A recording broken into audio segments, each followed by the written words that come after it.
always surrounded herself with people who were fun and interesting and happy. She always did adventurous and wonderful things. Richard, when he spoke beautifully, and David, you spoke beautifully too, and you too, Sheila, but Richard mentioned Mindy's parents, Irving and Adele, and Mindy told me a story recently that I never knew, and I can't vouch for its truth. and maybe Anne and Sheila can shed some light on this story, but this comes from Mindy herself. Mindy claims to have had 2 birth certificates.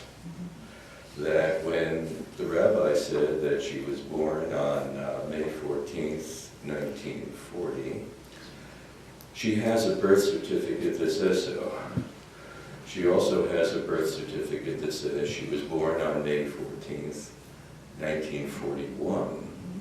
One of those birth certificates identifies her as Mindy, and the other one identifies her as Mildred. And she said that the one that makes her 71 years old was the invention of her mother, Adele, when she was too young to get a job. And they needed to get her a birth certificate quickly that had an older age on it. So I tell you that as far as I know, she was not 71.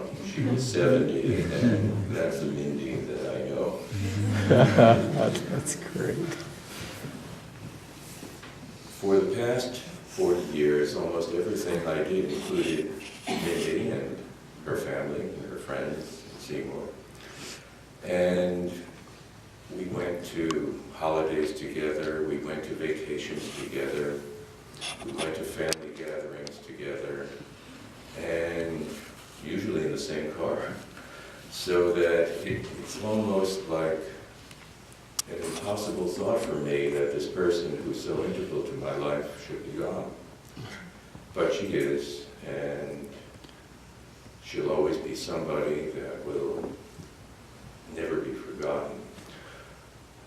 25 years ago, I married Sandy and brought Sandy into the Mindy Seymour world.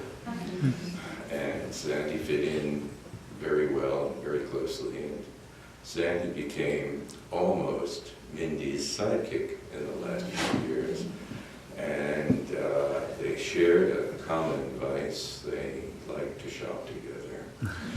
And we would go to Sag Harbor, and everybody would think of Sag Harbor as a place to go for sun and swimming and restaurants. No, they go to the mall and shop. And